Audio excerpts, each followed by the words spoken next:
திருப்பரங்குன்றத்திற்கு நான் சென்றிருந்தேன். நம்முடைய தோழர்களின் அழைப்பை ஏற்று முருகன் கோவிலில் வழிபாடு செய்தேன். 30 ஆண்டுகளுக்கு முன்பு ஒரு முறை நான் போனது எனக்கு நினைவு இருக்கிறது. நெற்றியில் இருந்த விபூதியை அளித்தது குறித்து விசிக தலைவர் திருமாவளவன் வீடியோ வெளியிட்டு விளக்கம் அளித்துள்ளார். அவர் உட்கார்ந்து திருப்புகழ அச்சில ஏத்துறாங்க. இந்த மாதிரி பல விஷயங்கள் இதெல்லாம் ஒளிஞ்சு கிடக்குதுங்க ஐயா. அவ்வளவு இடத்துல இருக்கு. 5400 ஆண்டுகள் பழமையான தமிழினம் என்று சொல்லுகின்றோம். ஆனால் 5400 ஆண்டுகளாக எப்படி வாழ்ந்தார்களோ அதுபோல் வாழ்வதற்கு அரசியல்வாதிகள் நம்மை விடுவார்களா என்கின்ற கேள்வியும் நாம கேட்கிறோம். அதுதான் அருமை சொந்தங்களே, இது போன்ற மாநாடுகள் இன்னும் நடந்து கொண்டே இருக்கும். ஒரு பிரச்சனை வரும் பொழுதெல்லாம் நாம் ஒன்று சேருவோம். அதைவிட முக்கியம் எதற்காக ஒன்று சேருகின்றோம் என்பது முக்கியம். நம்முடைய இனத்தினுடைய அடையாளத்தை தைரியமாக தீர்க்கமாக வெட்ட வெளியில அதை நாம் வெளிப்படுத்த வேண்டிய கட்டாயம் இருக்கு. யாருக்கும் நாம் எதிரி கிடையாது. 2 நாடுகள்ல மட்டும் பெரும்பான்மையாக இருந்தாலும் கூட நம்ம யாருக்கும் எதிரி இல்லைங்க. அதை தைரியமா நீங்க காட்டுங்க. நேத்து திருப்பரங்குன்றத்தில் அரசியல்வாதி ஒருத்தர் வர்றார், இன்னைக்கு எம்பியா இருக்கார், ஒரு முக்கிய கட்சியினுடைய தலைவர், கோவில்ல சாமி கும்பிட்டு வர்றார். 4 நாட்களுக்கு முன்பு ஒரு அம்மா செல்ஃபி கேட்கிறாங்க. நெத்தியில் இருக்கக்கூடிய திருநூரை அழித்து விட்டு புகைப்படம் எடுத்து அந்த அம்மாவை அனுப்பி வைக்கிறாங்க. இவர்கள் ஓட்டு பிச்சை எடுக்க நம்மிடம் 2026 தேர்தலில் வருவாங்க. இன்றைக்கு ஒரு மாநில கட்சியாக அங்கீகாரம் பெற்றிருக்கிற நிலையிலும் கூட தொடர்ந்து அதே இருட்டடிப்பு செயல்களில் ஈடுபட்டு வருகிறார்கள். நம்மை ஒரு சக்தியாக காட்ட அவர்களுக்கு மனம் ஒவ்வவில்லை.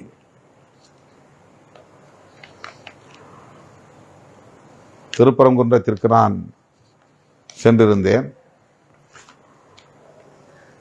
நம்முடைய தோழர்களின் அழைப்பை ஏற்று முருகன் கோவிலில்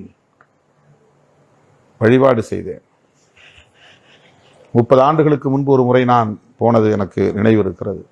அப்போது நான் மதுரையிலே தடய அறிவியல் துறையில் பணியாற்றி கொண்டிருந்த காலம். மீண்டும் அந்த கோவிலுக்கு செல்ல வேண்டும் என்கிற ஆர்வம் எனக்கு எழுந்தது. சென்றேன். இப்போது கோவிலை சீர் செய்து கொண்டிருக்கிறார்கள். மறுசீரமைப்பு பணிகளை மேற்கொண்டு வருகிறார்கள். ஆகவே கருவறைக்குள்ளே இருக்கிற முருகனை அந்த குடைவரை கோயிலாக உள்ள அந்த குகையில் முருகனை பார்க்க இயலவில்லை. வெளியே ஒரு இடத்தில் அவர்கள் ஏற்பாடு செய்து வைத்திருக்கிற முருகன், தெய்வானை உள்ளிட்ட இதர தெய்வங்களை தரிசனம் செய்ய அனுமதித்தார்கள். பூஜை செய்து எனக்கு திருநீறு பூசினார்கள். கழுத்தில் எனக்கு மாலை அணிவித்தார்கள். தலையில் பரிவட்டம் கட்டினார்கள்.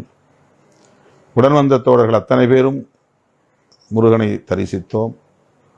ஏறத்தாழ 1 மணி நேரம் கோவிலுக்குள்ளே இருந்தோம். ஏராளமானவர்கள் என்னோடு படம் எடுத்து கொண்டார்கள். தூய்மை பணியாளர்களாக பணியாற்றக்கூடிய பெண்கள் பல பேர் என்னோடு படம் எடுத்து கொண்டார்கள்.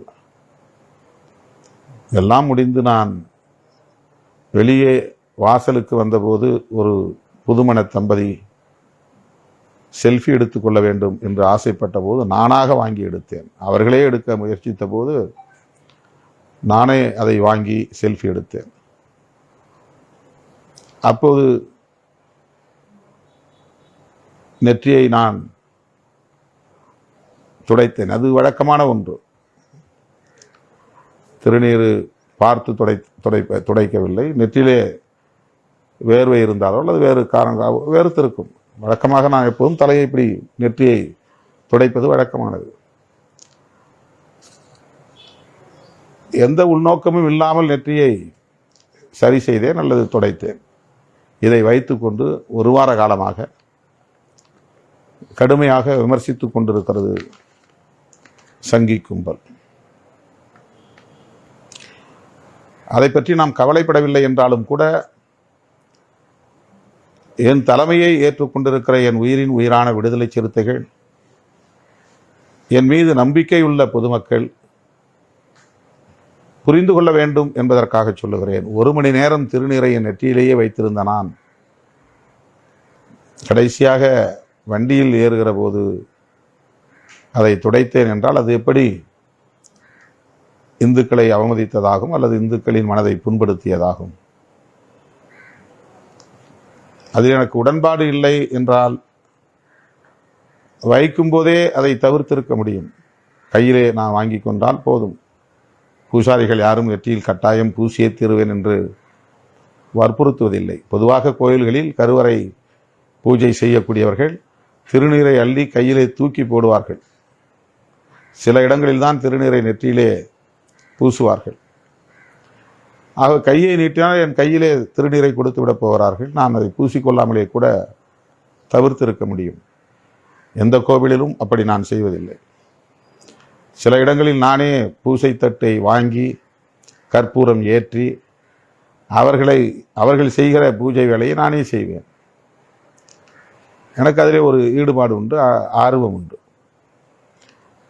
புண்ணியம் கிடைக்கும் என்பதற்காக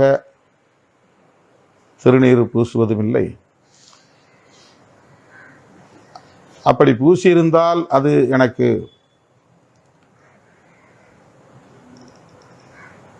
ஏற்புடையதில்லை என்கிற எண்ணமும் எனக்கு இல்லை. அதை அழிக்க வேண்டும் என்கிற உள்நோக்கமும் கிடையாது. என் மீது நம்பிக்கை உள்ளவர்கள் என்னை அழைத்து எனக்கு சிறப்பு செய்கிற போது அவர்களின் உணர்வை மதிப்பது என்னுடைய கடமை என்கிற பண்பு இயல்பாகவே என்னிடத்தில் உண்டு. குன்றக்குடி அடிகளாரை சந்திக்க சென்ற போது பெரியாரை வாசலில் வந்து